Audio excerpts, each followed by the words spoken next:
जय हिंद साथियों। कैसे हैं आप सभी। स्टडी विद शैलेंद्र में आपका स्वागत है और हम टॉप 30 क्वेश्चंस की सीरीज जो है वो डिस्कस कर रहे हैं। इसमें ये हमारा फर्स्ट क्वेश्चन है कि मानव के शरीर में कितने गुणसूत्र होते हैं। तो ये 23 जो पेयर्स हैं वो होते हैं आपके, या हम बोल सकते हैं टोटल 46 गुणसूत्र जो है वो मनुष्य के अंदर होते हैं। राइट। चंद्र ग्रहण कब लगता है। तो चंद्र ग्रहण जो है वो पूर्णिमा को लगता है। और अगर हम सूर्य ग्रहण की बात करें कि सूर्य ग्रहण किस दिन पड़ता है, तो सूर्य ग्रहण जो है वो अमावस्या के दिन पड़ता है। राइट, ये आप याद रखेंगे। ठीक है। नेक्स्ट क्वेश्चन नंबर 3 देखिए। क्वेश्चन नंबर 3 है कि भारत छोड़ो आंदोलन कब शुरू हुआ था। तो भारत छोड़ो आंदोलन 8 अगस्त 1942 को स्टार्ट हुआ था। और ये स्टार्ट कहाँ से हुआ था। ये स्टार्ट हुआ था ग्वालियर टैंक ग्राउंड से। राइट। जो कहाँ पड़ता है, जो कि पड़ता है मुंबई के अंदर। राइट। क्लियर। चलिए अगला देखते हैं हम। क्या है कि मनुष्य के शरीर का सामान्य रक्तदाब कितना होता है। तो मनुष्य के शरीर का जो सामान्य रक्तदाब होता है वो 80/120 mm होता है। ठीक है, mmHg जिसे हम बोलते हैं। क्लियर। चलिए उत्तरी गोलार्ध में सबसे छोटा दिन कब होता है। तो उत्तरी गोलार्ध में सबसे छोटा दिन 22 दिसंबर को होता है, जिसे हम मकर संक्रांति के नाम से जानते हैं। ठीक है। ये मकर संक्रांति आप 14 जनवरी वाली मत मानिएगा। ये जो जियोग्राफिकल स्ट्रक्चर के अंदर या ज्योग्राफी के अंदर 22 दिसंबर को हम मकर संक्रांति मानते हैं।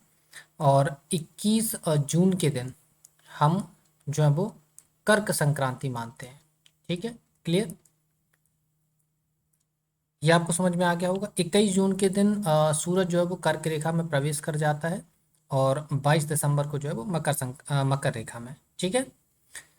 चलिए अगला प्रश्न है कि रामचरितमानस किसने लिखी। तो रामचरितमानस जो है वो तुलसीदास जी ने लिखी है। जबकि रामायण की हम बात करें कि रामायण किसने लिखी है, तो रामायण जो है वो वाल्मीकि जी ने लिखी है।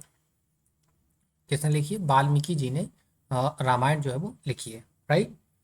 नेक्स्ट क्वेश्चन देखिए। नेक्स्ट क्वेश्चन क्या है कि प्रथम एशियाई खेल कब और कहाँ आयोजित किए गए। तो फर्स्ट एशियाई गेम्स जो हैं वो कहाँ आयोजित हुए थे। ये मई 1951 के अंदर न्यू दिल्ली के अंदर इनको आयोजित किया गया था। राइट।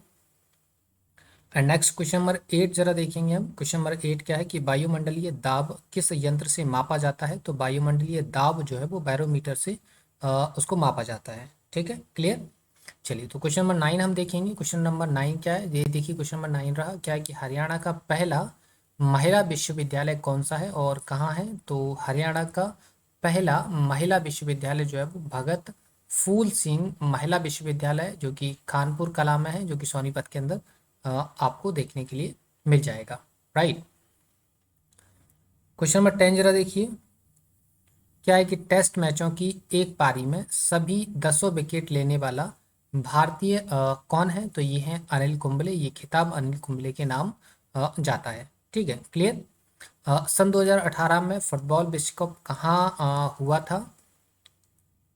कहाँ हुआ था ये आपको मालूम होगा। तो ये हुआ था रूस के अंदर। ठीक है। संसार में सर्वाधिक जनसंख्या वाला देश कौन सा है। तो अभी ये चीन नहीं है। अब भारत जो है वो विश्व का नंबर 1 पॉपुलेशन वाली कंट्री बन चुका है। ठीक है।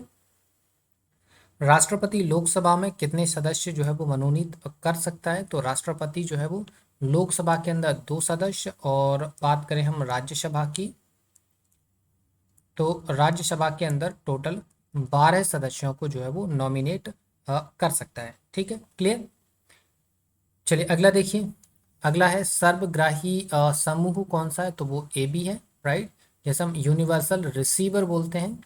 जबकि यूनिवर्सल डोनर डोनर कौन सा है। यूनिवर्सल डोनर, तो यूनिवर्सल डोनर जो है वो ओ है। ठीक है। क्लियर। नेक्स्ट देखिए। असहयोग आंदोलन किस वर्ष शुरू हुआ था। तो असहयोग आंदोलन 1920, या यूं बोल दीजिए 1 अगस्त 1920 से जो है वो असहयोग आंदोलन स्टार्ट हो जाता है। ठीक है। क्लियर। और 1922 में इसको जो है वो समाप्त कर दिया जाता है या रोक दिया जाता है। ठीक है। क्लियर। अगला देखिए। पेनाल्टी स्ट्रोक किस खेल में प्रयुक्त होता है। तो पेनाल्टी स्ट्रोक जो है वो हॉकी के अंदर यूज होने वाला टर्म्स है। ठीक है। हाँ, ये आप हमेशा याद रखिएगा कि एग्जाम के अंदर ऐसे जो टर्म्स से रिलेटेड जो क्वेश्चंस होते हैं, टर्म्स रिलेटेड क्वेश्चंस जो हैं वो अक्सर पूछे जाते हैं। तो आप याद रखिएगा, आप क्रिकेट के टर्म्स याद करिए, आप फुटबॉल के टर्म्स याद करिए, आप वॉलीबॉल के टर्म्स याद करिए। ठीक, काफ़ी सारे जो गेम्स हैं उनकी कोशिश करिए कि आप ज़्यादा से ज़्यादा टर्म्स याद कर पाएँ, क्योंकि इससे एक नंबर आपका पक्का हो जाता है। ठीक है, क्लियर। अगला देखिए, भारतीय संसद का निम्न सदन कौन सा है? तो भारतीय संसद का निम्न सदन जो है वो लोकसभा है, और उच्च सदन जो है वो राज्यसभा है। ठीक है, लोकसभा की अगर हम बात करते हैं तो ये आर्टिकल 80 में है, राज्यसभा 81 में है, और संसद की बात करें तो ये 79 में है। ठीक है, क्लियर। अगला देखिए, सिख धर्म की स्थापना किसने की थी? तो सिख धर्म की स्थापना गुरु नानक जी ने की थी। राइट, ये आप याद रखेंगे। तो क्वेश्चन नंबर 18 आपको समझ में आ गया है।